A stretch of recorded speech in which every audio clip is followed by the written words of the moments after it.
Boa noite a todos.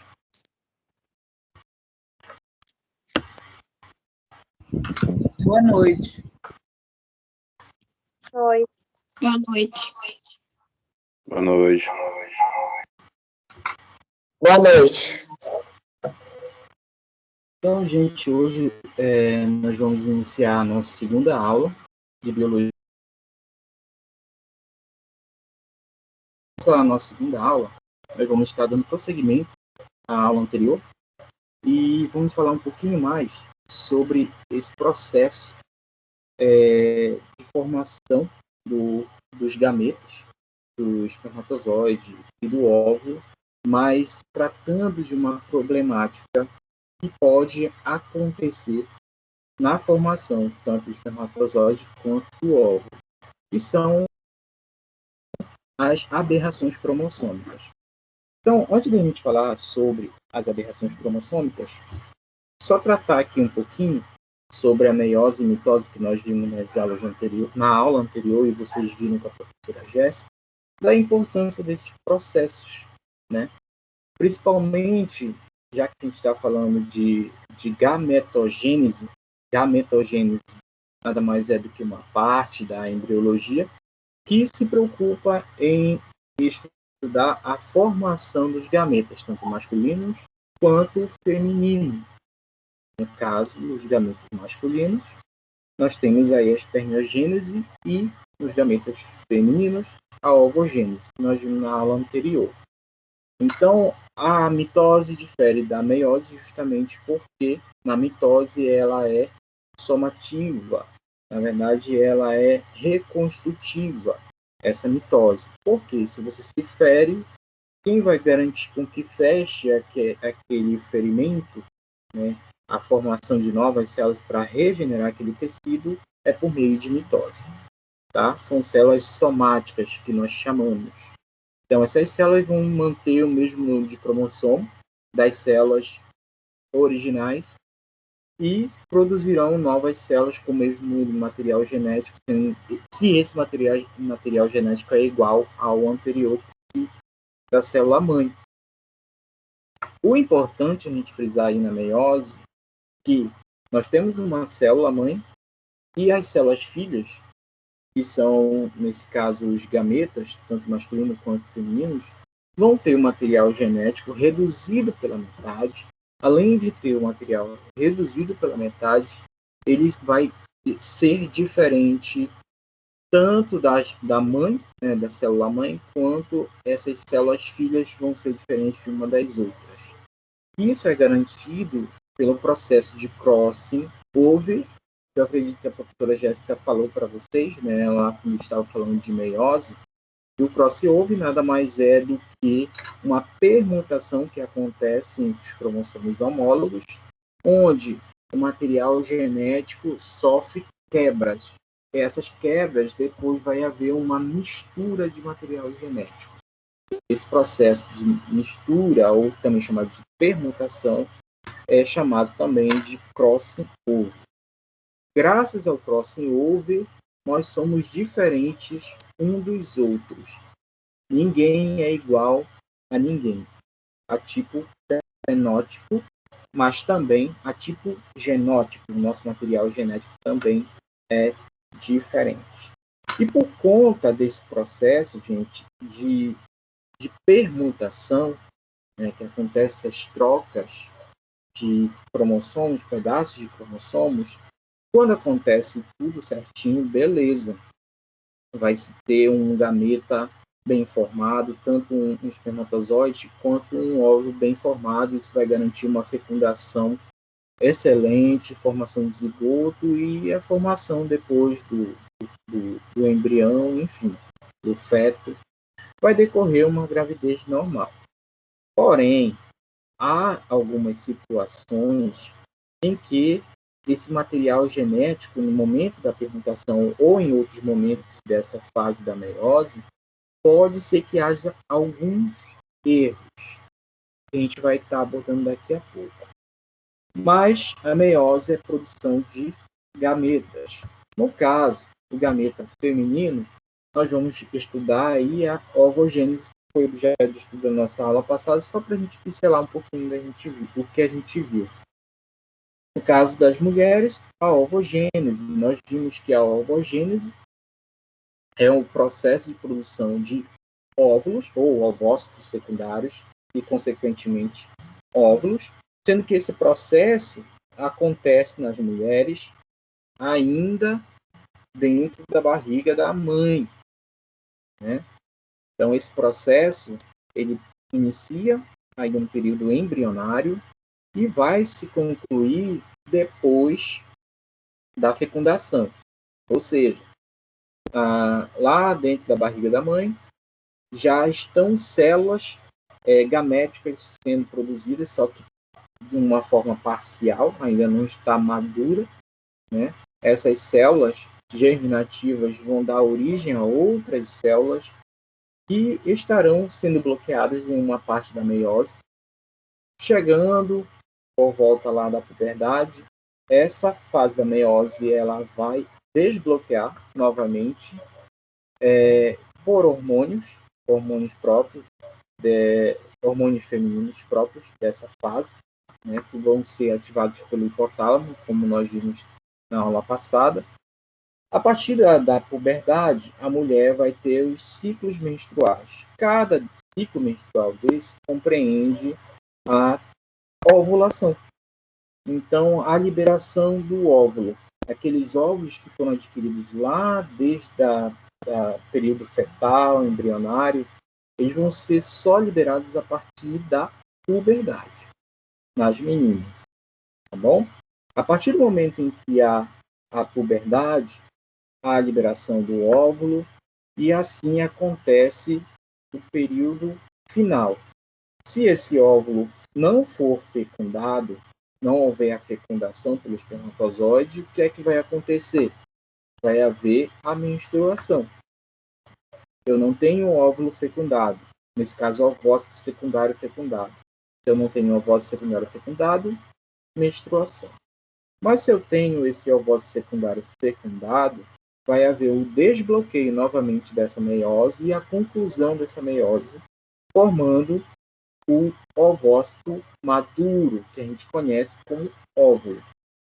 E depois, consequentemente, a formação do zigoto. Tá? Aí já dá um processo de formação de zigoto que chamamos de fecundação. Então, nós temos a espermiogênese também, estamos na aula passada, que nada mais é do que a formação dos espermatozoides. Eu esqueci de comentar na aula passada, eu não lembro se eu falei, mas a produção dos ovócitos, dos óvulos, se dá lá no ovário. Mas a fecundação se dá nas tubas uterinas. Não lembro se eu comentei na aula passada. Quanto à espermatogênese, a produção dos espermatozoides se dá dentro dos testículos, mas numa parte mais específica dos testículos, que a gente chama túbulos seminíferos.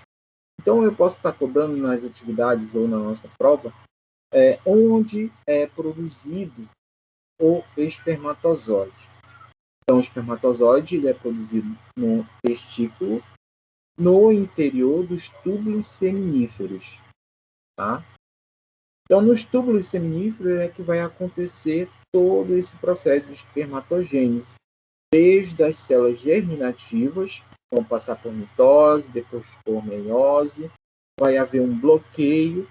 Quando chegar na puberdade, essas células vão ser desbloqueadas e assim se formarão os espermatozoides. No caso do homem. Tá bom? Então, na aula passada também nós vimos esse processo de fecundação. Então, o processo de fecundação ele vai se dar justamente nas tubas uterinas. Antigamente, essa tuba uterina tinha outro nome. Tubas de Falópio, ou trompas de Falópio, na verdade.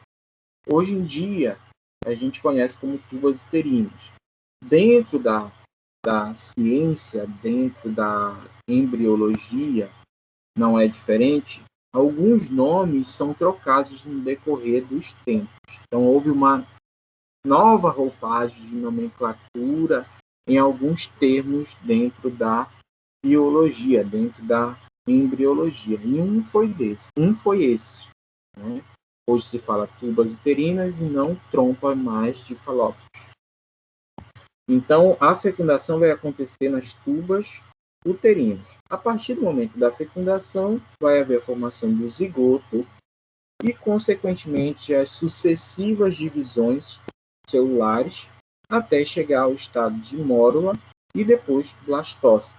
Esse blastócito, já fecundado, ele vai se fixar na parede do útero, onde nós vamos ter aí uma camada esperando justamente ele para se fixar, para sofrer o processo de nidação, né? Então ele só vai se fixar permanentemente aí, permanentemente não, porque não vai ficar sempre, né? Mas vai garantir a conclusão desse ciclo até a final da gestação, se for fecundado. Se não for fecundado, vai acontecer menstruação. Tá bom? Então, na aula passada, eu acredito que foi até aí que nós vimos, né? Então, só relembrar também aqui o processo de fertilização. Eu acredito que eu não mostrei essa imagem na aula passada, mas é uma imagem que está lá no livro de vocês. Esse livro que eu me refiro é aquele que está lá na plataforma. Então, ele fala sobre esse processo de fertilização.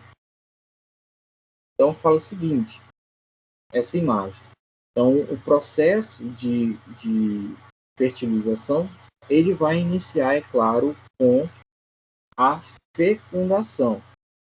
Então, esse processo ele se caracteriza pela entrada do espermatozoide no óvulo maduro, né? Então, como a gente vai ver mais à frente, o cariótipo compõe de material genético tanto materno quanto paterno, que deriva justamente da fusão dessas duas células, tanto o espermatozoide quanto o óvulo, sendo que cada um possui 23 pares de cromossomos. 23 mais 23, somando um total de 46 cromossomos. Tá?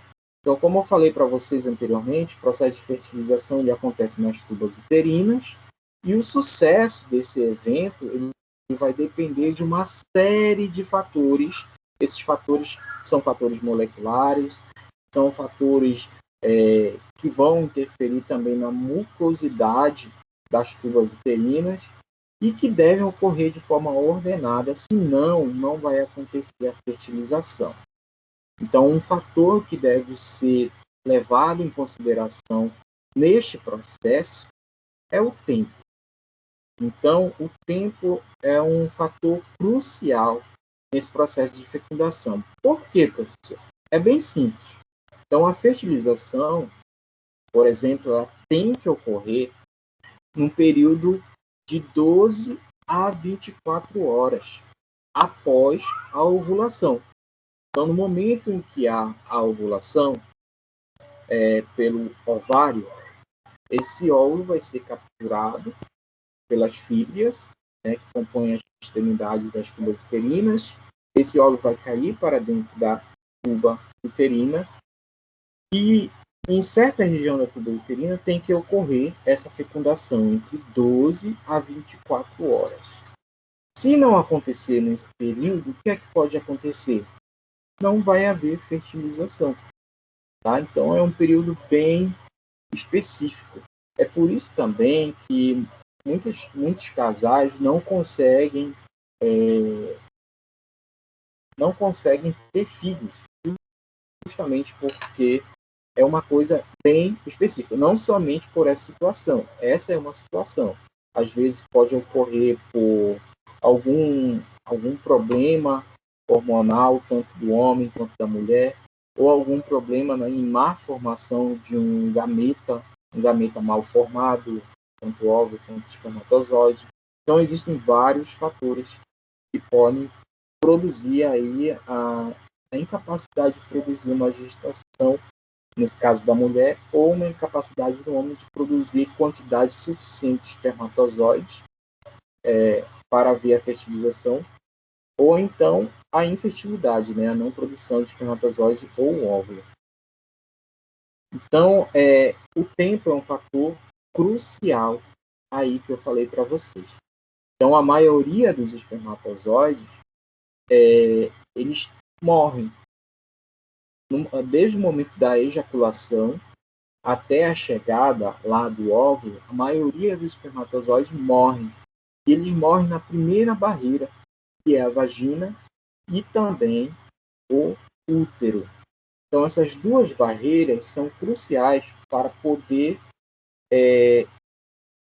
selecionar, digamos assim, o espermatozoide apto a fazer essa fecundação. Então, a maioria dos espermatozoides morrem no útero. Então, aqueles que conseguem sobreviver, eles se tornam aptos a fertilizar esse ovócito secundário, graças às secreções que vai ser constante nas tubas uterinas. Então, a tuba uterina passa a secretar alguns fluidos que vão facilitar a mobilidade desse espermatozoide em seu interior, até a chegada do ovócito secundário.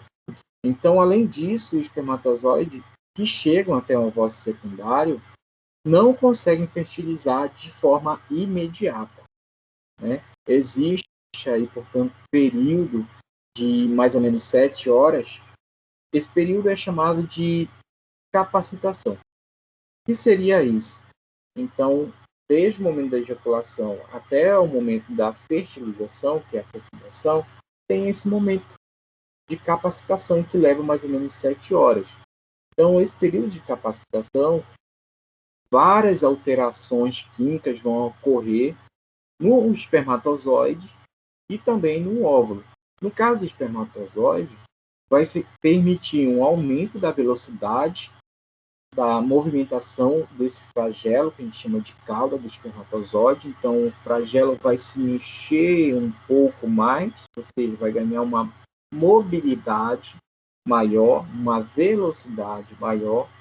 Vai haver também alterações na membrana plasmática desse espermatozoide, ou seja, nas chamadas glicoproteínas, que compõem a membrana plasmática do espermatozoide, fazendo com que ele se prepare para a futura fusão com a membrana do ovócito secundário. Tá? E depois, finalmente, vai haver a ativação das proteases. Que seriam essas proteases? As proteases são enzimas e também as hiluronidases, que são ácidos, que vão estar presentes lá na cabecinha do espermatozoide, que a gente chama de acrossoma. Então, o acrossoma ele vai possuir hialuronidases e também proteases, que são enzimas e ácidos. Para que servem essas enzimas e os ácidos? É bem simples. Justamente para facilitar no processo de penetração, tanto na corona radiata, que é a camada mais externa do ovócito, também quanto na zona pelúcida. É importante a gente frisar que esse ácido hialurônico que está presente no acrossoma, ele é produzido a partir de uma organela citoplasmática que vocês com certeza estudaram com a professora Jéssica. É o complexo de Golgi, né? O complexo de Golgi ele produz esse ácido hialurônico e vai parar justamente lá na cabeça do espermatozoide chamado acrossoma. Isso vai ser imprescindível para a penetração, tá bom? É importante a gente frisar também que esse ácido hialurônico, não digo o do espermatozoide, mas um ácido hialurônico de forma artificial, produzido de forma artificial, ele é muito utilizado em cosméticos. Então, quem é da área de estética, por exemplo, eu dou aula em curso técnico de estética, então eles têm uns produtos com a base de ácido hialurônico. Então, tem algumas marcas, como, por exemplo, Renil, que utiliza esse ácido hialurônico para fazer peeling no rosto, né? E nesse caso, seria o mesmo princípio da destruição da corona radiata e da zona pelúcida. Tá? Então, é um ácido natural que pode ser utilizado na estética para fazer peeling. Tá, ok? Apesar de existir também alguns cremes naturais à base de sêmen. Já ouviram falar? Ou não? Já, professor. Já? Então, vamos lá, avançar. Então, gente, aqui nessa imagem, essa imagem está muito pequena para mim, não estou vendo muito bem. Só verificar aqui no meu material. Nós temos aí 5 fases, né? Fase 1, 2, 3, 4 e 5.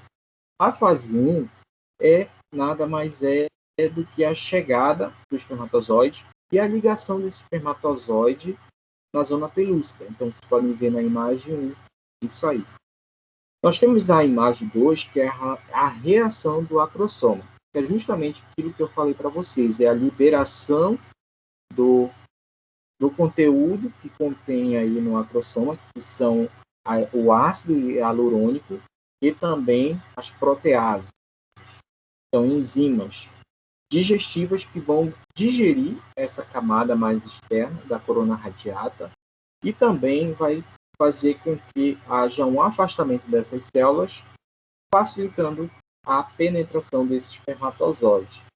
Vamos ter aí no número 3 a penetração através da zona pelúcida. Então, esses ácidos vão facilitar a penetração na zona pelúcida.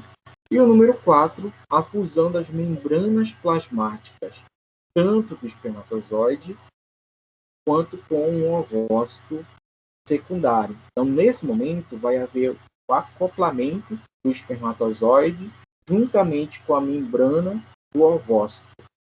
A partir desse momento, o que vai acontecer? Todo e qualquer outro espermatozoide não vai conseguir penetrar para o interior do ovócito. Justamente porque vai acontecer um processo químico que vai fazer a corona radiata e a zona pelúcida se enrijecer.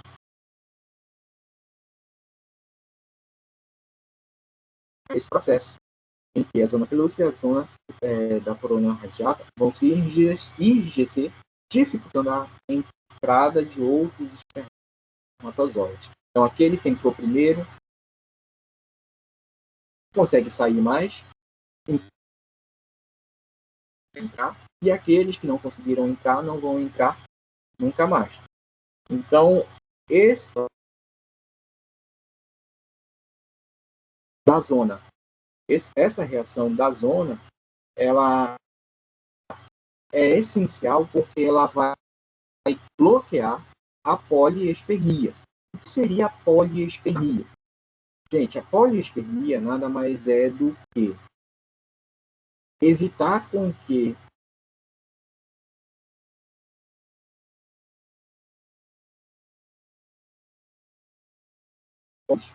de animais que não tem esse mecanismo de impedir a entrada de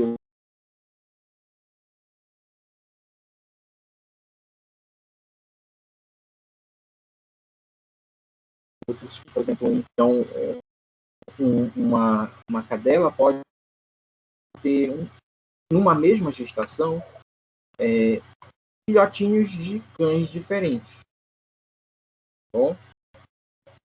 Justamente por conta de não possuir essa reação de zona. bloqueia a polispermia. E por último, nós temos aí o número 5. O número 5 nada mais é do que a entrada do conteúdo existente dentro do espermatozoide para o citoplasma secundário. A partir desse momento, vai haver a junção do núcleo do espermatozoide com o núcleo do ovócito e, a partir desse momento, vai haver as divisões celulares internas, fazendo aí, portanto, a formação do zigoto. Então, a partir desse momento, é que vai se somar 23 cromossomos mais 23 cromossomos, totalizando 46 cromossomos. Junção de duas células haploides formando uma célula diploide. Ok? Então, a partir desse momento, nós vamos ter o cariótipo humano. Então, o cariótipo humano, nós temos aqui, na aula passada, tanto masculino quanto feminino, ambos com 46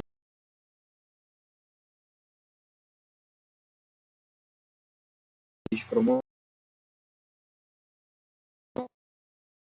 sexual, que no caso da mulher é XX e no homem XY. Tá? Podem haver algumas situações em que esse cromossomo, esses pares de cromossomos, eles têm alguma modificação. Um aumento ou uma diminuição desse número de cromossomos. E é isso que a gente vai estar abordando agora, falando um pouco sobre síndromes. Tá? Então, essa aqui é uma síndrome, a síndrome de Down, né, que se caracteriza pela trissomia do par 21. Mas, eu vou só esta apresentação, vou colocar uma outra sobre síndromes. Vou verificar aqui para a apresentação. Gente, até agora eu fiz um resumo do que a gente viu na aula anterior. A partir de agora, eu vou compartilhar um novo slide, que é em relação a conteúdo novo. Ok? Alguma dúvida até agora, gente? Tudo ok, professor. Tudo certo? Olha, estou compartilhando o arquivo aqui. Quando aparecer aí para vocês me comuniquem, tá?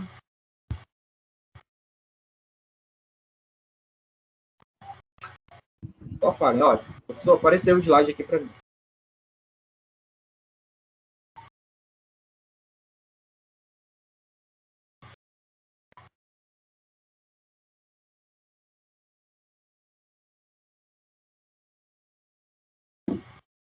Não apareceu? Ainda não. Ainda não. Pra mim também não. Não, para mim também não. Vamos aguardar um instantinho.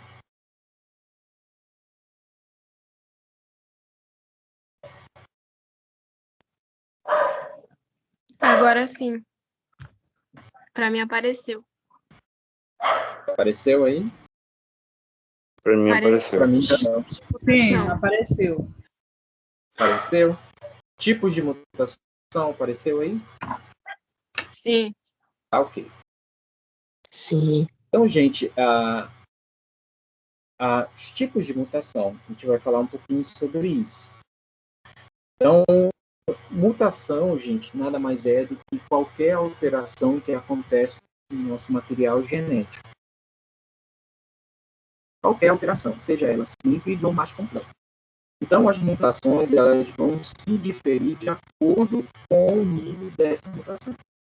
Se for uma mutação, por exemplo, só de uma troca de bases nitrogenadas, por exemplo, uma adenina por uma timina, ou uma citosina por uma guanina, né?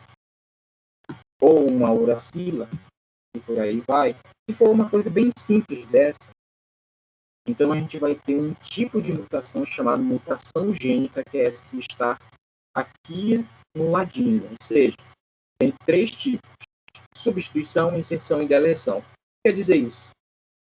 Substituição. Digamos que você tem lá, produzindo uma certa proteína, um código genético, onde você tem citosina, guanina e timina. Tá, ok? Citosina, guanina e timina. 3 bases nitrogenadas.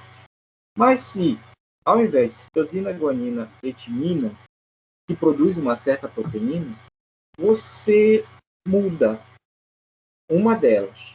Então, citosina, guanina e timina, digamos que seja isso. Ao invés da timina, eu vou colocar a uracila. Citosina, guanina e uracila. Já não mudou? Se mudou, pode acontecer algum problema aí.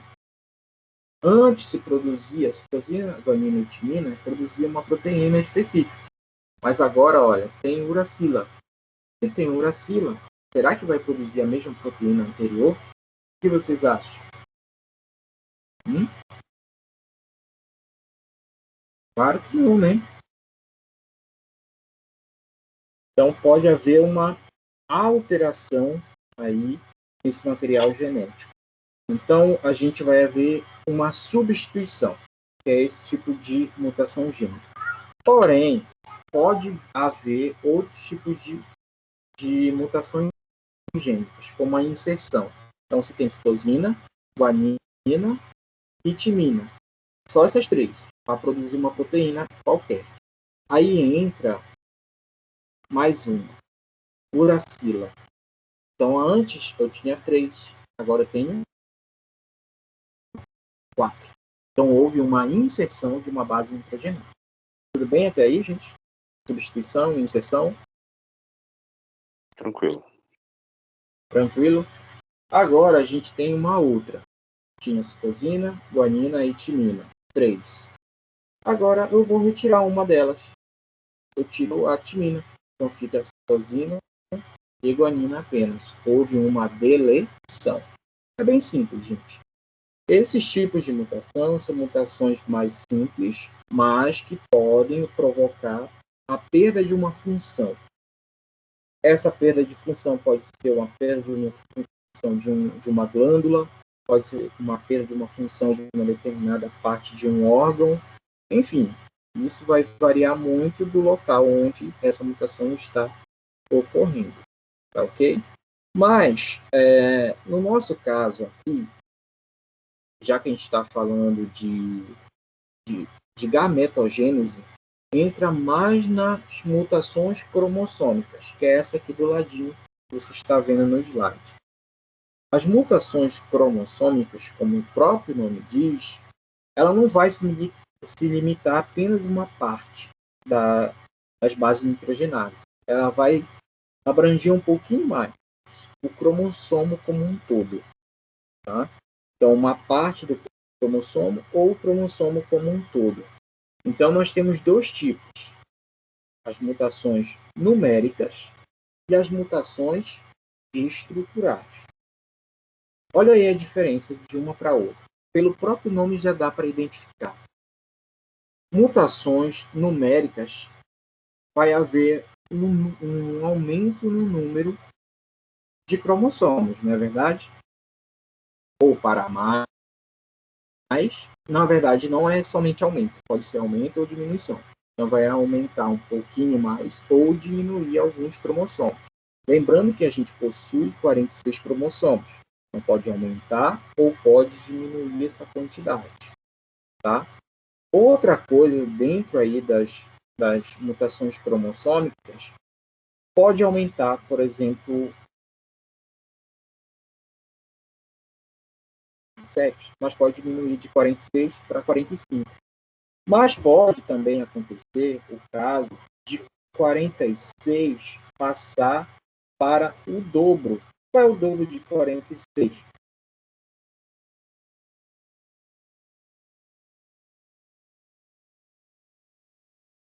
8, 8, Professor, eu não sei se é só para mim, mas o seu áudio está falhando bastante. Estão me ouvindo agora? O meu tá travando muito. Tá muito baixo mesmo. Nem entende quase. E agora? Vou dar uma. Professor, tá Pra picotando. ver É se como é. se a sua internet estivesse falhando ou fraca.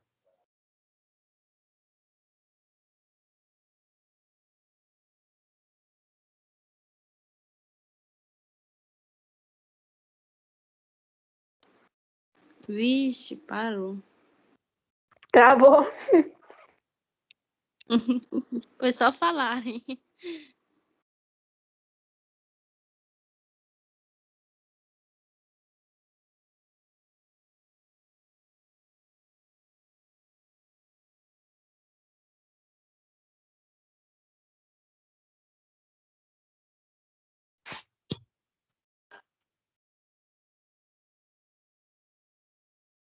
Vocês estão me vendo agora? E ouvindo? Só ouvindo. Vocês não Tô estão me ouvindo. vendo? Não, tá travada. Só ouvindo.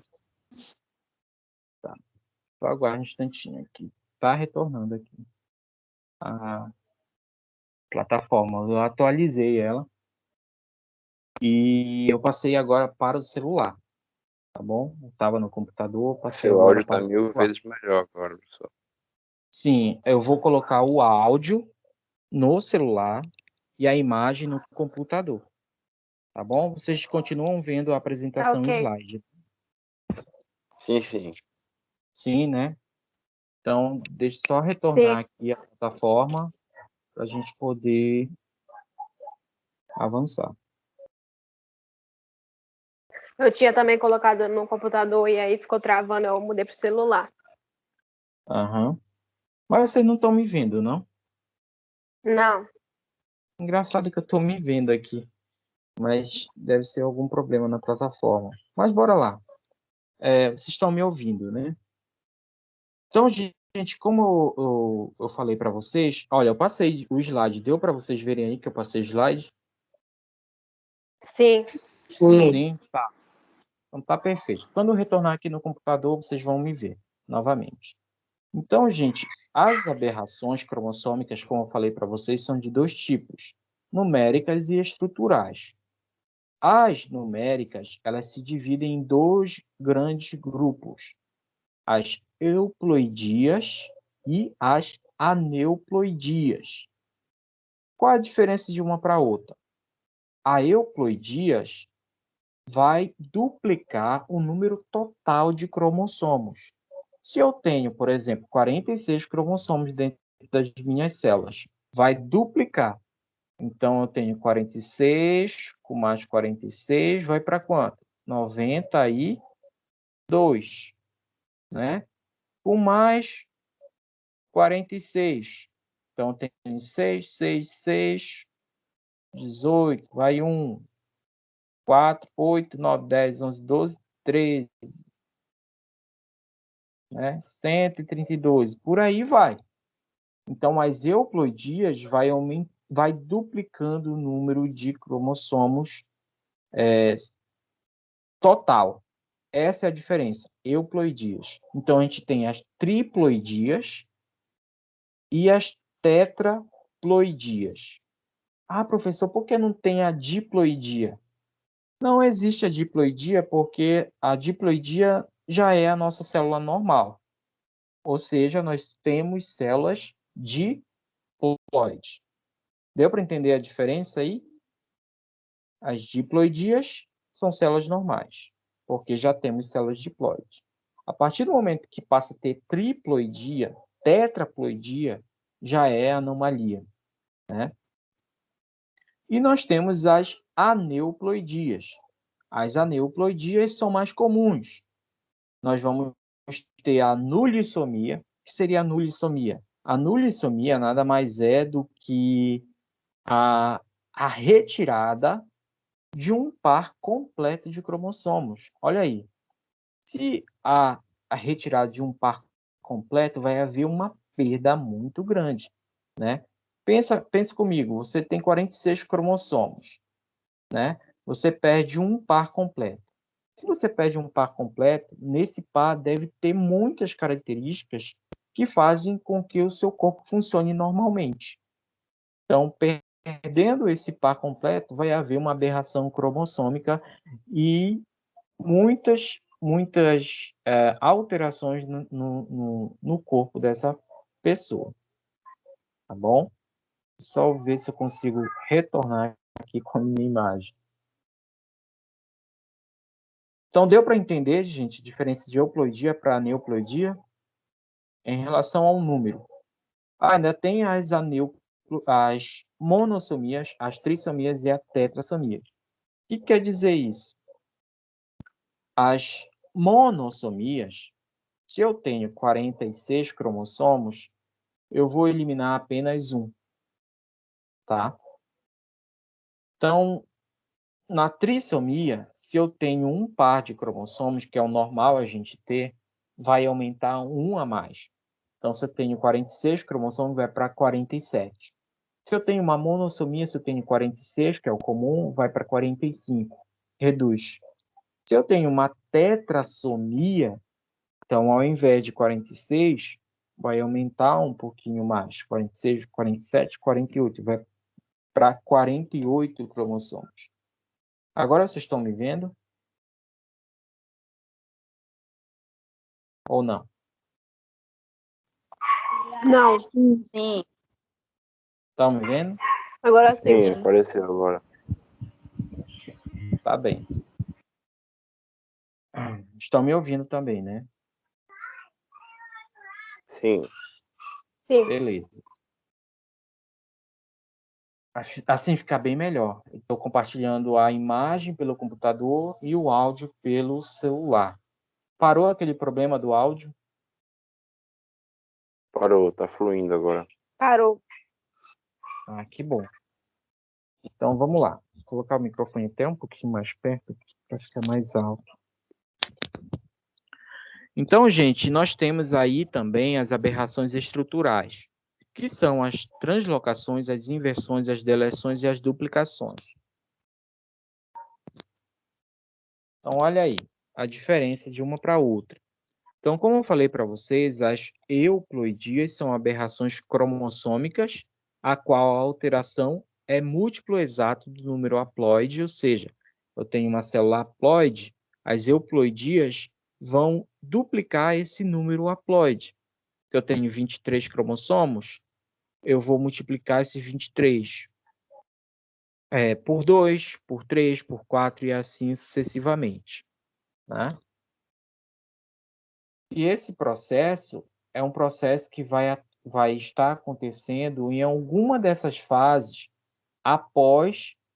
antes, na verdade, da fecundação, durante a fecundação ou após a fecundação, tá bom? Então, pode acontecer esses problemas. As aneuplodias, que já é um caso mais frequente dentro da nossa espécie, e a formação de várias síndromes. Então, nós temos a aneuplodia, que é um tipo de aberração em que há um aumento ou diminuição de um número ou mais pares de cromossomos, mas não de todo o cromossomo como um todo, como eu falei para vocês ainda há pouco na euploidias. Então, a maioria dos pacientes aneuploides apresentam trissomia, ou seja, 3 cromossomos em vez de um par normal, ou menos frequente, que é a monossomia. No caso da monossomia, eu tenho apenas um representante de cromossomos. Era para ter 2, sempre aos pares, mas nesse caso eu vou ter apenas um. Então, o mecanismo cromossômico mais comum da aneuplodia é a não disjunção meiótica. Então, lá na meiose, quando há a separação de uma cromátide para um lado, uma cromátide para o outro, processo normal de meiose, pode haver aí uma falha nessa separação, onde pode quebrar o cromossomo no local onde não era para quebrar. E o que pode acontecer? Uma cromátide pode estar levando o cromossomo de uma parte do cromossomo de uma outra cromátide para lados opostos da célula. essas células vão se dividir, não vão se dividir? Então, quando elas forem se dividir, uma célula vai ter mais material genético que outra. Então, vai haver um processo de aberração cromossômica aí, caso um desses espermatozoides venham a fecundar o óvulo. Entendido até aqui, gente? A diferença de euploidias para aneuploidias? Tudo certo? Ou resta dúvida? Professor, eu tenho uma pergunta para fazer. Diga. Quando a gente vai fazer a análise da formação do homem, da mulher, a gente tem aquelas classificações do XX e o XY, certo? Uhum. E quando a gente tem uma formação transgênica, por exemplo, um homem com estruturas de vagina, útero, ovário, ou uma mulher que nasce com testículo, pênis, como é que fica essa formação dela, dessa transmutação? Você falou a questão transgênero, né? Isso, É isso? Pois é. O que acontece? Nestes casos, a gente chama isso de Depois de 3 anos, o primeiro hermafroditismo. professor que dá aula para nós, homem, é ele. Oi? Só uma mulher que dá aula para nós. Muito difícil de encontrar enfermeira. Só enfermeira. Não entendi. eu acho que ela apertou o botão sem querer. Eu sou o primeiro professor homem de vocês, né?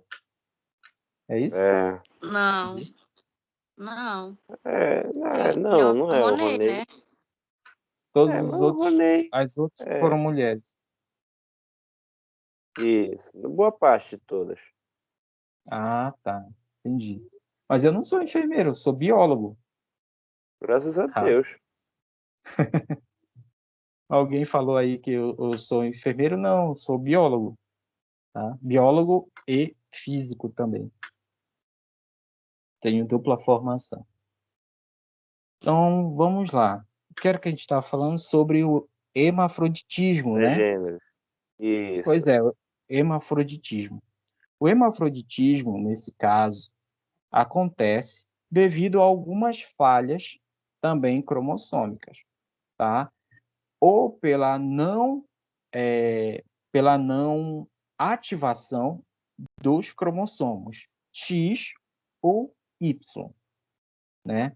Então, há casos em que homens não apresentam a formação do pênis e também do testículo, mas há lá no cariótipo XY. Então, é XY. Cariotipamente falando, é sexo masculino. Porém, quando vai ver lá no órgão genital, tem uma vagina. Não é verdade? É basicamente isso que você quer saber, né? É isso? Exatamente, professor, exatamente. Tá. A gente chama de hermafroditismo. É quando o cromossomo ele não se expressa, mesmo tendo esse cromossomo. Então, há uma falha de expressão gênica desse cromossomo. A mesma coisa vai acontecer no caso das mulheres, né? Então, no caso das mulheres, nós temos o cromossomo XX, né? Porém, nas mulheres é menos frequente. Por quê? É menos frequente nas mulheres. Para acontecer das mulheres nascerem com um pênis ou um pênis menor, digamos assim, deve acontecer uma malformação em que, além do XX, se pegue alguns cromossomos do Y, que é ativado, nesse caso, o órgão sexual feminino, que antes é para ter uma vagina, tem a vagina e ainda leva um pênis logo acima, tá? Bem acima da vagina, a formação de um pênis que enrijece, né, normalmente, igual assim como o homem. Tem alguns casos também de hermafroditismo feminino, mas não é tão frequente. É mais frequente no homem porque o homem só tem um Y, e o X ele tem uma expressão muito maior do que o Y. Quando o Y falha, o X entra em ação, nesse caso aí. Mas também há uma má formação, né, na formação desses órgãos, tá bom?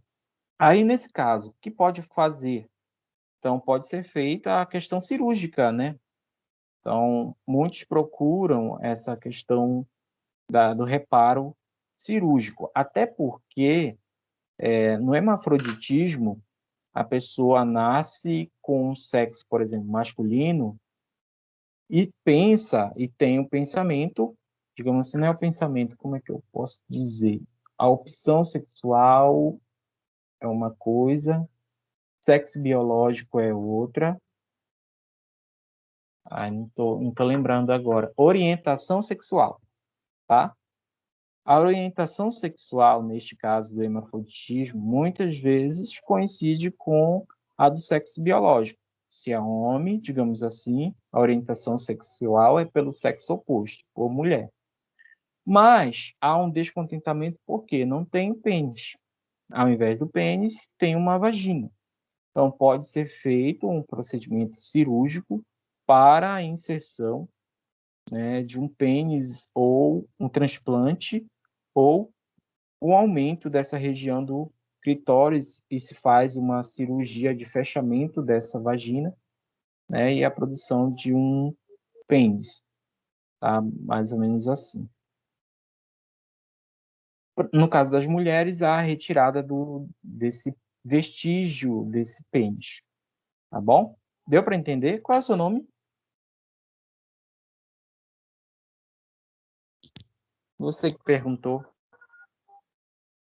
sobre o hermafroditismo. Foi o Daniel. Oi, Daniel. Daniel, respondida a sua pergunta? Respondido sim, professor. Deu para esclarecer bem. Valeu.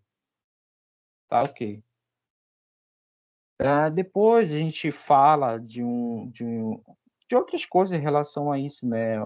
Por exemplo, a orientação sexual é diferente de sexo biológico, de opção sexual.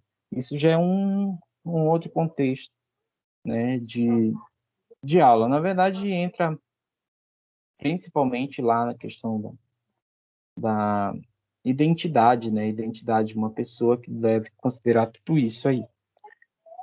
Então, gente, chegamos às síndromes. A primeira que a gente vai ver aqui é a síndrome de Down, que é a síndrome mais conhecida, né? Então, essa síndrome ela foi batizada pelo médico inglês Langdon Down, né? Pela primeira vez ele identificou essa síndrome e ele inicialmente deu o nome de mongolismo. Com certeza vocês já ouviram falar anteriormente, né? A gente não conhecia como síndrome de Down. Esse nome aí já foi um nome mais recente, de uns 25 anos ou 30 anos atrás, né? Até os dias de hoje, que a gente chama de síndrome de Down, mas antes era chamado de mongolismo, né? Eu não sei se vocês já ouviram falar. Inclusive, as pessoas falavam, pessoas que tinham síndrome de Down, pessoa mongoloide, tá? É porque as pessoas da Mongólia têm as características fenotípicas parecidas com as pessoas que possuem essa síndrome, que é a síndrome de Down. Por isso, se chamava de mongolismo, não pessoa mongoloide. Mas depois foi feita uma reformulação, como eu falei para vocês, dentro das ciências há uma reformulação constantemente. Cada década há uma substituição de nomes, né? Então, na síndrome de Down não foi diferente. Então, se mudou de mongolismo para síndrome de Down. Então, a síndrome de Down, ela carrega algumas características específicas. A principal delas, vocês podem ver aqui que os cromossomos estão aos pares, e no par 21, olhem lá no par 21, não sei se vocês estão vendo o cursor, eu estou apontando aqui, mas acho que vocês não estão vendo o cursor, né? Então, no par 21, vocês podem ver que tem um cromossomo a mais. Se tem um cromossomo a mais, pergunto para vocês, é uma nulissomia, é uma monossomia ou é uma trissomia? O que vocês acham?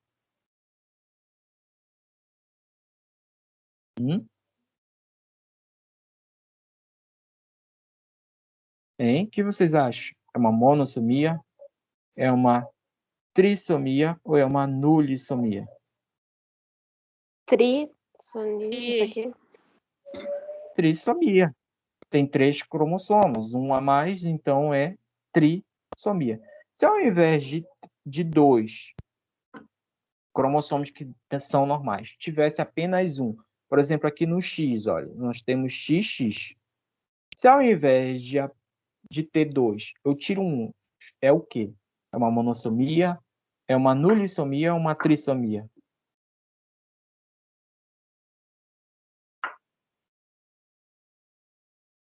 O que vocês acham? Por que eu pergunto isso para vocês? Porque existem casos, eu não sei em que áreas vocês vão atuar, se vão atuar em várias áreas, né? Tem várias áreas obstétrica que vocês podem atuar, clínica, emergência, e por aí vai. E dentro da área clínica, vocês podem estar atuando também em clínicas de esteticismo, né? Esteticismo, geneticismo, tá? Clínica genética. E nesses casos aí, vocês podem estar, não necessariamente lá, mas você pode estar fazendo em qualquer área, principalmente obstétrica, identificando exames de cariótipo. A identificação do exame cariótipo consiste em você verificar por um conjunto de células, pode ser células sanguíneas, por exemplo, você vai retirar o sangue, né? E a partir desse sangue você vai fazer a extração do DNA e depois de fazer a extração do DNA você vai verificar quantos cromossomos tem, né? Contar quantos cromossomos tem, se está tudo em ordem, tudo aos pares, tudo certinho. E se tiver alguma anomalia, você tem que ter o olho treinado para verificar, tá? Por isso que eu estou falando para vocês. Trissomia é quando tem um a mais. Monossomia é quando tem um a menos. E nulissomia é quando some os 2 pares ao mesmo tempo. Tá bom? Então fica a dica, né? Então existem, eu não lembro agora o nome do exame, mas tem um exame que dá para identificar se a criança tem algum problema não, alguma má formação genética ainda na barriga da mãe. Vocês que são da área da enfermagem, não sei se vocês sabem o nome desse exame, mas eu não estou por dentro agora. Mas já existe um exame que dá para identificar isso dentro ainda da barriga da mãe, a criança. Tá? Se vocês lembrarem aí, me avisem. Então, gente, nós temos algumas características aqui específicas dessa síndrome, onde nós vamos ter o atraso mental, né? É importante a gente frisar que essas características não são constantes em todos. Quer dizer que nem toda pessoa com síndrome de Down vai ter todas essas características ao mesmo tempo, tá bom? Então, tem algumas características que são específicas para todos, outras características que não são. O atraso mental não é uma característica de todos, tá? Então, existem pessoas que possuem síndrome de Down, mas que não têm atraso mental. A hipotonia, ela é uma característica geral para todos, que seria a fraqueza muscular. Apesar dessas pessoas terem um corpo meio robusto, né? Geralmente, quando você vê uma pessoa com síndrome de Down, tem um corpo robusto, mas a musculatura dele é muito frágil, tá? Então, a gente chama de hipotonia, fraqueza muscular, tá? A estatura, geralmente, as pessoas que possuem síndrome de Down, tem uma estatura mediana, baixa, né? Pessoas também com essa síndrome. Oi? Alguém falou alguma coisa?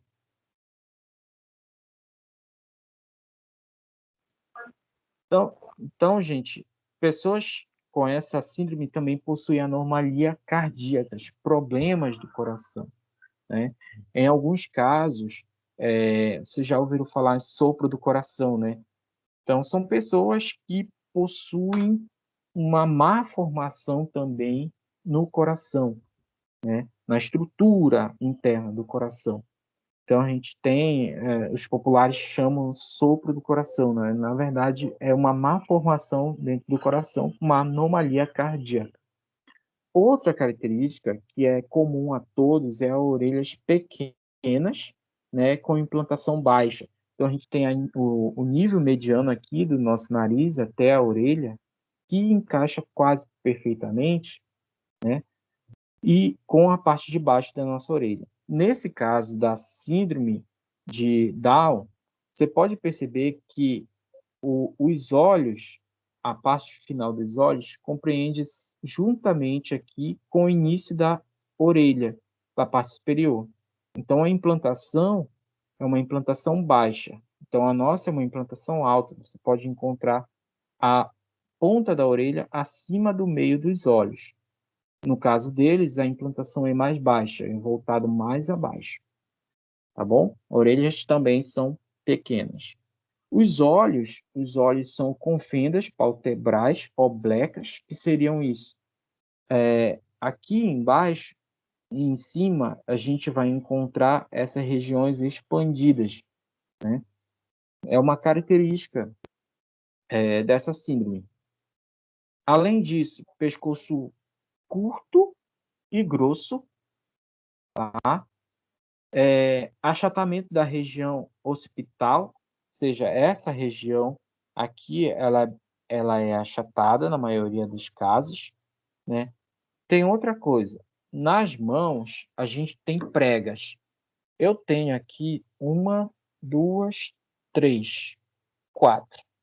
Essas pregas são essenciais justamente para a gente fazer esse movimento de fechamento da mão. Se eu pego essa caneta aqui, ó, eu consigo fechar a mão tranquilamente, justamente porque eu tenho essas pregas que facilitam esse movimento de abrir e fechar a mão. Pessoas com síndrome de Down não possuem essas pregas, todas essas pregas. Possuem geralmente uma ou duas pregas dessas, o que dificulta fechar a mão. É por isso que quando uma pessoa com síndrome de Down geralmente vai pegar algum objeto e esse objeto geralmente cai, né?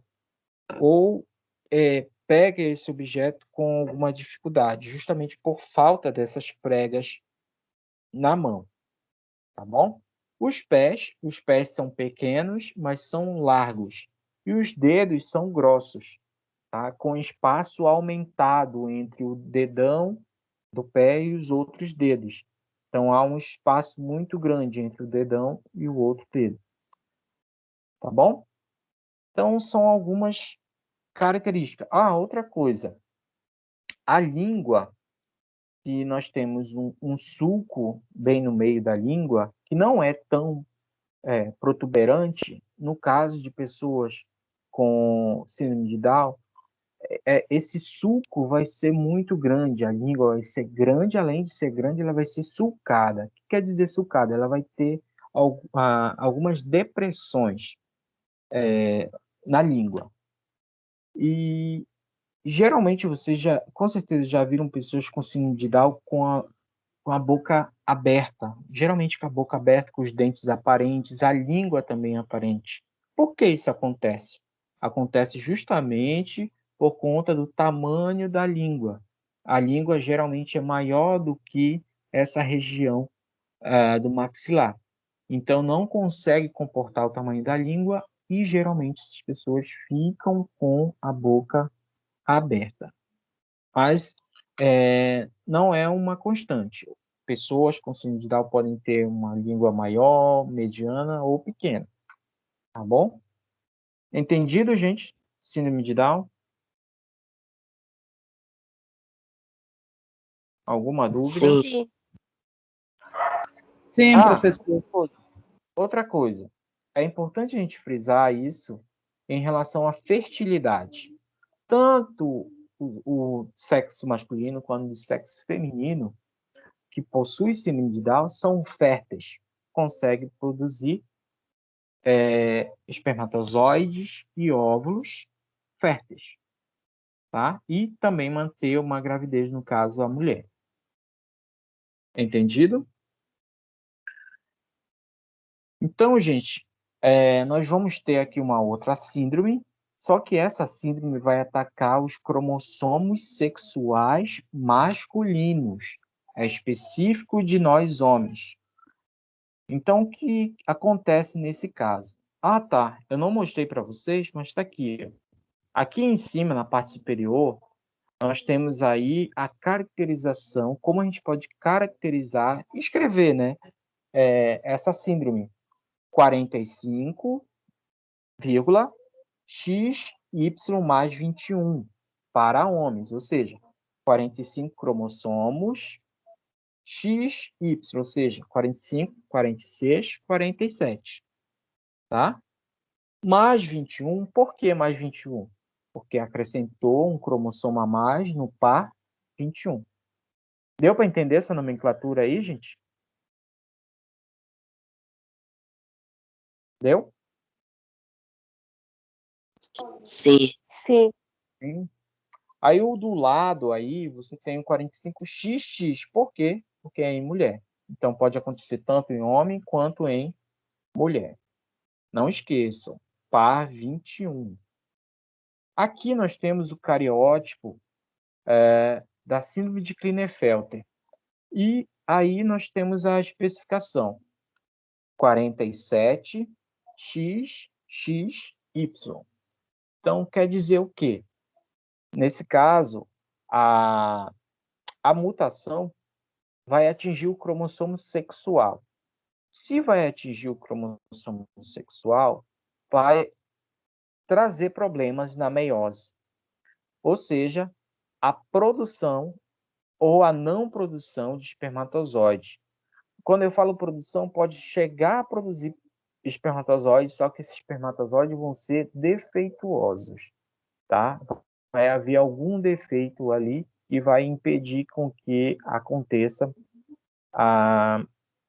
ou a sua formação total, final, ou que não aconteça a fecundação lá com o zigoto, ou nem chegar a produzir esse espermatozoide. Então, como vocês podem ver aí, ao invés de XY, esse homem tem XXY. Então, tem duplo X mais um Y. O que pode acarretar, neste caso, aí, com relação a essa síndrome para o homem? Primeira coisa, ele é estéril, tá? Os testículos são reduzidos, tá? Não há formação de espermatozoide, o pênis é reduzido também. Por ter um cromossomo X a mais, este homem vai ter algumas características femininas. Quais características são essas? Presenças de glândulas mamárias, presenças de seio, né? A forma do corpo alongada e também parecida com o formato do corpo de uma mulher, ombro estreitos, pulso um pouquinho mais largo, cintura fina e quadril mais largo, tá bom?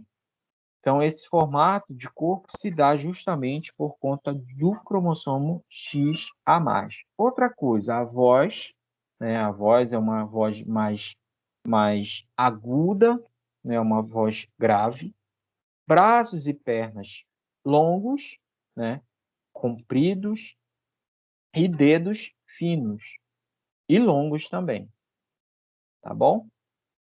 Outra coisa, há uma produção de barba, né? De pelos de barba, bigode, só que esse crescimento é muito fraco, justamente porque ele é inibido pelo cromossomo X a mais, tá bom?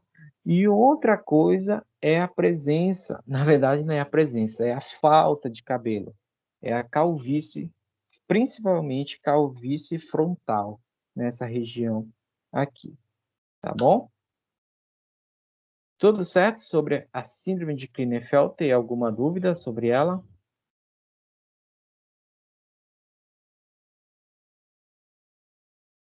Tudo certo. Tudo certo? Beleza. Se atentem, gente, para o cariótipo 47XXY. Então, aqui a gente pode perceber uma diferença do corpo, da estrutura corporal de um homem XY e de um homem com Klinefelter, síndrome de Klinefelter XXY. A diferença estrutural é perceptível de forma gritante aí, né? Questão dos órgãos, do pênis, dos órgãos sexuais, né? O pênis, o testículo, os peitos, né? Nesse caso, o seio. Gente, quando há presença de seio, a gente tem um nome específico, é ginecomastia. Ginecomastia é a presença de seios em homens, tá bom? Em alguma fase da puberdade, nós homens, não todos, mas em alguma fase da puberdade, essa ginecomastia é normal, tá? A presença de não seio, mas o peito, o bico do peito, ele se torna mais visível, né? Mas com o passar da puberdade, né, o tempo vai passando, vai regredindo, tá bom? Isso aí é um fator que se dá justamente por ação hormonal. Até porque nós, homens, todo homem tem e produz um pouco de hormônio feminino. Por quê? Porque nós possuímos um cromossomo X. Todo homem tem um pouco de mulher em si. Então, por ter o cromossomo X, nós também produzimos hormônios femininos. O que caracteriza as características masculinas é o cromossomo Y, tá bom? Outra coisa, todo homem no processo de desenvolvimento embrionário, como a gente vai ver em outra aula, já teve uma vagina, tá? Então, todo homem no desenvolvimento embrionário, essa vagina ela vai se fechar com o tempo. Vagina entre aspas, né? Ela vai se fechar com o tempo e vai cicatrizar. Então, todo homem tem uma cicatriz que pega desde ali próximo do ânus até a base do pênis. Então, você que é homem, você pode verificar, com certeza você já viu. Todo homem tem essa cicatriz, justamente porque antes essa região era aberta. Passou a ser fechada no momento em que os testículos eles começam a sair dessa região abdominal para descer. A partir do momento que há essa descida, há o fechamento dessa região para formar a bolsa escrotal e receber assim o testículo. Tá bom? Então todo homem um dia já teve uma espécie de vagina. Olha que descobertas vocês estão tendo aí. Vocês sabiam disso já?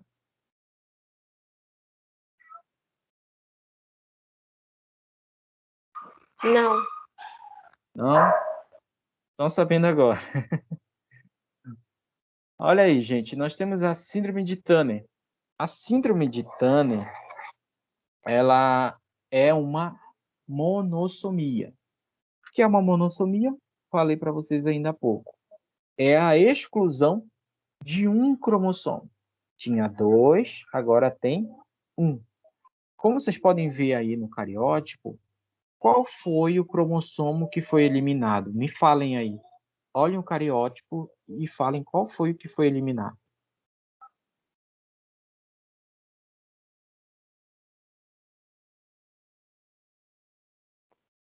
Hum?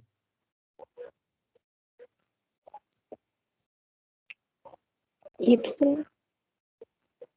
É mulher.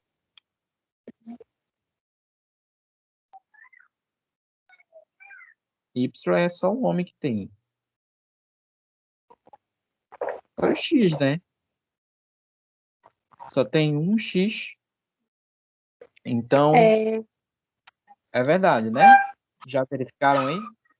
Então, houve a saída de um X, um cromossomo X por completo, tá? Então, isso pode ter se dado lá no processo de meiose. Então, a saída desse X completo vai trazer essa síndrome, que é a síndrome de Turner. É uma monossomia. Por que monossomia? Porque fica apenas um cromossomo. Então, as características que a gente pode encontrar é a estatura baixa, né? Essas pessoas não passam ali de 1,50 m. A gente vai ter também a digenia, que seria a digenia. Seria a não simetria de um lado com o outro do corpo. Então vai haver uma digenia, uma diferença de um lado do corpo para o outro corpo. A gente chama isso também de assimetria, tá? A gente vai ter aí também, além da digenia, a baixa estatura, problemas cardíacos. Assim como acontece lá na síndrome de Down, vai haver problemas cardíacos também. É comum nessa síndrome a mulher ter calvície, como vocês podem ver aí na imagem. E outra coisa, há um excesso de crescimento de pele abaixo da nuca. Então, cresce muita pele nessa região aqui, e essa pele, com o tempo, ela vai se soltando e vai se acumulando nessa região das costas aqui.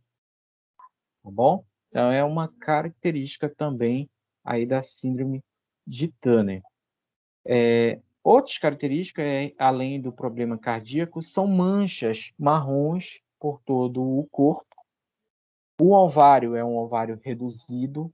A vagina também tem uma profundidade muito pequena, né? A gente costuma falar que os órgãos sexuais, no caso da síndrome de Turner, são órgãos infantis, tá? Não apresenta menstruação. Por que não apresenta menstruação? Órgãos infantis. São órgãos infantis e os ovários não vão ovular. Se não vão ovular, não vai haver menstruação. Logo, portanto, essa pessoa não tem filhos, não pode ter filhos. Ela é estéril. Outra coisa, os ombros, nesse caso, são ombros largos. Além dos ombros largos, os mamilos são pequenos e espaçados.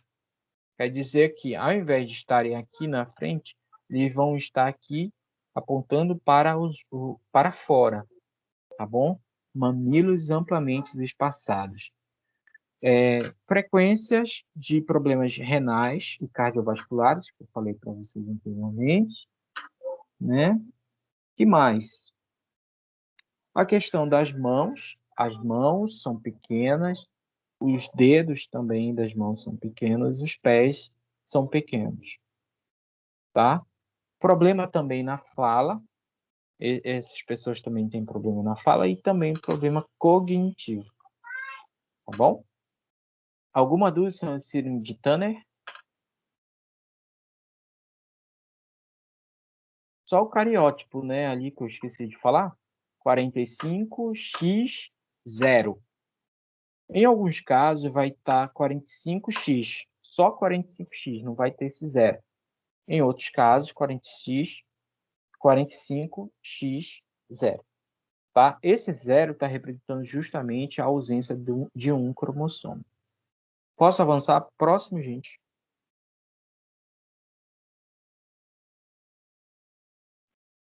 sim. Sim. Inclusive, tinha uma pessoa aqui em Abaeté, uma menina em Abaeté, que tinha essa síndrome. Eu nunca mais vi ela. Faz muito tempo, mas ela tinha essa síndrome. Também é chamado de síndrome do pescoço alado. Tá? Eu esqueci de falar isso, né? Vocês podem perceber aí na imagem que o pescoço dessa mulher, ela tem uma nervação, né? Um nervo aqui, ele não faz essa curva que nós temos no pescoço. Então, esse nervo, ele sai desde a implantação da orelha até aqui nessa parte do ombro, mas de forma externa, praticamente externa, né? Mais protuberante para o lado externo, o que dificulta na movimentação do pescoço. Então, pessoas que têm síndrome de Turner, mulheres que têm síndrome de Turner, têm dificuldade de movimentar o pescoço de um lado para outro. Ainda tem essa consequência, tá? E outra coisa, a questão do tempo de vida. O tempo de vida é bastante reduzido. Alguém queria falar alguma coisa?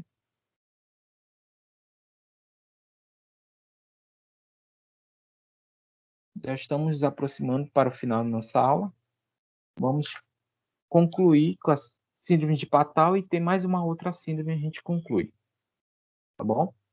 Então, a síndrome de Patau é uma síndrome também popularmente conhecida aí como síndrome do lábio leporino, tá? Já ouviram falar, né? Então, a síndrome de Patau é uma trissomia do par 13. Então, nós temos aí o cariótipo tanto para o homem quanto para a mulher. 47 XX mais 13 para a mulher, 47 XY mais 13 para o homem. Então, nós vamos ter a trissomia lá do par 13, como você pode ver aí no cariótipo. E o que é que inclui esta síndrome? Bem, o fenótipo inclui malformações. Essas malformações elas podem ser leves ou podem ser mais graves. Essas malformações caracterizam principalmente pela malformação dessa região interna do céu da boca, né? Então, a malformação mais simples é essa. Só que essa malformação, ela pode se estender ainda mais, tá? Isso pode acontecer por por falta de, digamos assim, como é que eu posso dizer para vocês? Por falta de uma suplementação, tanto para o homem quanto para a mulher, tá? Quando eu falo suplementação, a gente não costuma ingerir ácido fólico. Já ouviram falar no ácido fólico, né? Então, o ácido fólico ele é importantíssimo no processo de desenvolvimento do embrião e depois do feto. Por quê? O ácido fólico ele vai fazer o fechamento dessas nossas cavidades, desde o ânus até a boca. Então, a gente tem essa estrutura bem aqui, ó, fechada entre o nariz e a boca, mas um dia isso aqui já foi aberto. Inclusive, toda essa região aqui, se você pegar na ponta do seu nariz, você vai ver uma estrutura, parece uma cavinha bem aqui, na ponta. Tudo isso aqui já foi aberto. Essa região aqui da testa, enfim. É por isso que, quando um bebê nasce, a fonte, né, que chama a fonte, ela ainda está aberta, justamente por conta que essa região todinha da nossa cabeça, ela é uma das regiões finais para se fechar, porque ela se fecha primeiro desde o ânus, vem fechando aqui a parte da coluna vertebral, passa pela cabeça e fecha aqui na boca, tá bom? Então, a síndrome de Patau há um defeito nesse fechamento, que pode ser leve ou mais grave. O leve eu falei para vocês que é a síndrome do lábio leporino. Só que a gente pode ter aí a malformação mais grave, onde toda a face pode ser comprometida, ou ocultamento do nariz, ocultamento de um dos olhos ou ambos os olhos, tá? Que a gente chama isso de ciclopismo, né? Ciclope, né? Pessoas que têm apenas um olho, né? Nesses casos, acontece da criança sobreviver, né? As crianças sobrevivem, né, em alguns casos, em outros casos elas não conseguem sobreviver. Aí, o que é que pode acontecer? Se for um caso mais grave, muito grave mesmo assim, então, não havendo possibilidade de alimentar essa criança, por conta de não haver por onde entrar o alimento, no caso, não formar a boca, ou não formar as narinas, se houver uma correção a tempo, dá para fazer uma correção, uma cirurgia plástica e uma correção. Em caso mais leve. Em caso mais grave, é até um dilema muito grande. Fazer ou não a eutanásia dessa criança? Aí entra a discussão. Em alguns casos, é permitido fazer a eutanásia. Mas isso aí é muita polêmica, né, que está envolvida em relação a essa má formação, né? É complicado, é muito complicado. Então, nós temos aí problemas cardíacos, em relação a isso. Nós temos também a problema de má formação da face, mas que pode ser corrigida, né, depois por uma cirurgia. Nós temos problemas na fala, na pronúncia, né, justamente por conta dessa região estar aberta. Então, é comum fazer a cirurgia ainda nos primeiros meses de vida, ou nos primeiros anos de vida.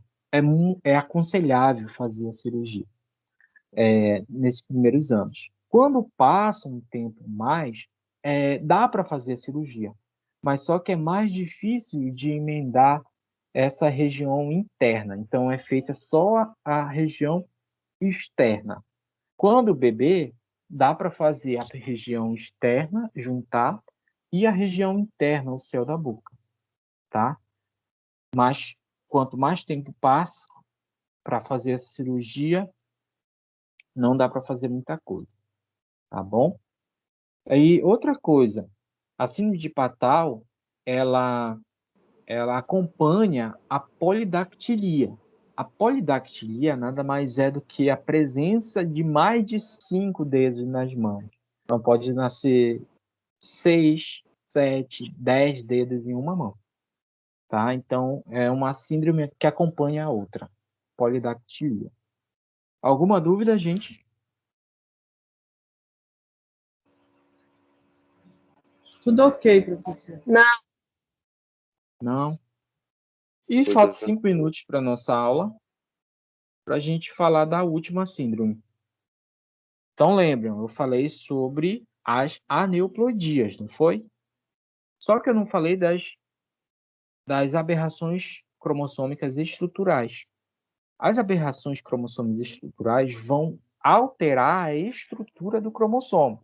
Se eu tenho um cromossomo X lá, perfeitinho, bonitinho, digamos que eu quebre esse cromossomo por alguma razão.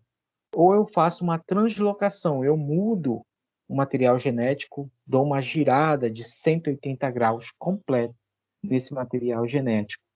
Ou eu faço uma inversão, ou eu faço uma transdução, uma duplicação. Eu posso duplicar o material genético por completo. Eu posso fazer uma inversão desse material genético. Então, isso vai fazer uma mudança na estrutura do cromossomo. Nós chamamos essa mudança de aberrações cromossômicas estruturais. E o que a gente vai ver, apenas um aqui, que refere para a nossa espécie, e que isso pode gerar uma síndrome, é essa aqui, a deleção. Então, vocês já ouviram falar da síndrome de Cri-du-Chat, ou síndrome do miado de gato? É sobre essa que a gente vai falar. Então, a síndrome de Cri-du-Chat nada mais é do que uma deleção do cromossomo, do par cromossomo 5. Bom, como vocês podem ver aí em vermelho, ó, então nós temos uma parte do cromossomo sendo retirada. Isso pode ter sido lá na meiose. Então, há uma perda de cromossomo. Há uma perda de cromossomos, há uma formação de síndrome. Mas, nestes casos, a síndrome de Cri-du-Chat vai produzir algumas características, como, por exemplo, aí, os afetados se caracterizam por apresentar assimetria facial. Então, a assimetria quer dizer que uma face não vai ser parecida com a outra, em muitos casos. Apresentam microcefalia, ou seja, uma cabeça pequena para o restante do rosto e também do corpo. Há uma má formação na laringe. Em alguns casos, há também, além da microcefalia, a não formação do cérebro, né? Ou alguma parte do cérebro, né? Então, a má formação da laringe, daí o choro intenso, né? Eu falei para vocês ainda há pouco, a síndrome de Cri-du-Chat é o síndrome do miado de gato. Então, a não formação da laringe, a laringe fica mole, muito mole, e quando a criança chora, essa laringe vibra. E ao vibrar, é parecido com um miado de gato. Diga, pode falar? Quer falar, na verdade?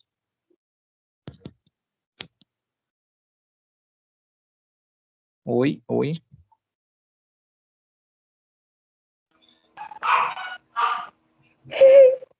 Alguém deixou o microfone ligado. Ah, tá bom. Eu Então, acho que alguém gente, deixou. então essa síndrome é também chamada síndrome do miado de gato, justamente porque há uma má formação na laringe quando a criança chora, é parecido com um miado de gato, né? Nós temos aí o hipertelorismo ocular, ou seja, há um aumento da distância dos olhos, então os olhos vão ficar mais distantes um dos outros. Nós vamos ter também a mesma coisa aí do que aconteceu na síndrome de Down, a hipotonia, ou seja, uma deficiência na musculatura, a musculatura vai ser bem frágil. As fendas palpebrais também, antimongoloide. Então, o que quer dizer isso? Antimongoloide. Na síndrome de Down é mongoloide, ou seja, essas regiões aqui, elas são para frente, tanto a parte de cima quanto a parte de baixo. Nessa síndrome já é para dentro, tá? Por isso aí é antimongoloide. O canto interno dos olhos mais altos do que o externo. Ainda tem essa estrutura assim. Os cantos internos dos olhos são mais altos do que o externo. Então, é mais ou menos fica parecendo como se fosse, como é que eu posso dizer, um formato de olho japonês, digamos assim, né? Oriental, formato de olho oriental, tá? Outra coisa que a gente vai ver aqui são as orelhas mal formadas e a implantação baixa, né? Vai haver uma má formação na orelha, como você pode ver aí no menininho, uma má formação dessa orelha. Os dedos vão ser longos, né? Com uma única prega na mão, né? Assim como a síndrome de Down, e vai haver a atrofia dos membros que vai ocasionar um retardamento neuromotor, né? Então, essa pessoa vai ter dificuldade para pegar algum objeto, para se locomover, então vai precisar fazer sessões de fisioterapia, terapia ocupacional, né? Justamente para melhorar essa questão da motricidade, tá bom? E acompanha também com retardamento mental. Nesse caso aí é em todos que são atingidos por essa síndrome. Lembrando que essa síndrome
Professor, você tá sem áudio.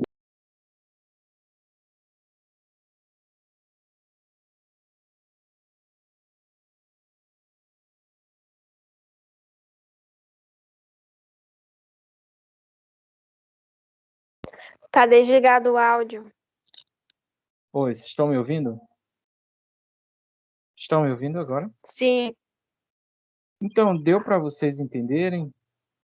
Eu acho que caiu a minha internet, não sei o que aconteceu, ou a plataforma, não sei. Mas deu para vocês entenderem, gente? Essa síndrome e todas as outras? Ou restam Sim. dúvidas? Tudo certo? Nenhuma dúvida?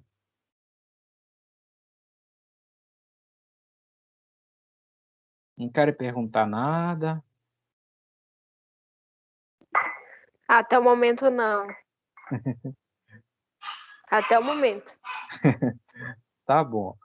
Então, gente, nós encerramos agora a nossa segunda aula, tá? Espero que vocês tenham um ótimo final de noite e tenham uma excelente semana, tá bom? E fique com Deus. Qualquer Valeu, dúvida, professor, pode eu me também. procurar lá no grupo, mandar alguma pergunta. E eu vou estar disponibilizando uma atividade para vocês lá no grupo do WhatsApp, tá bom? Tá ok. Aí nessa atividade vai estar o que é para fazer, vai estar a data de entrega, tudo certinho lá para vocês, tá bom? Ainda essa semana eu mando a atividade. Ok. No mais é só, gente. Boa noite a todos. Boa noite.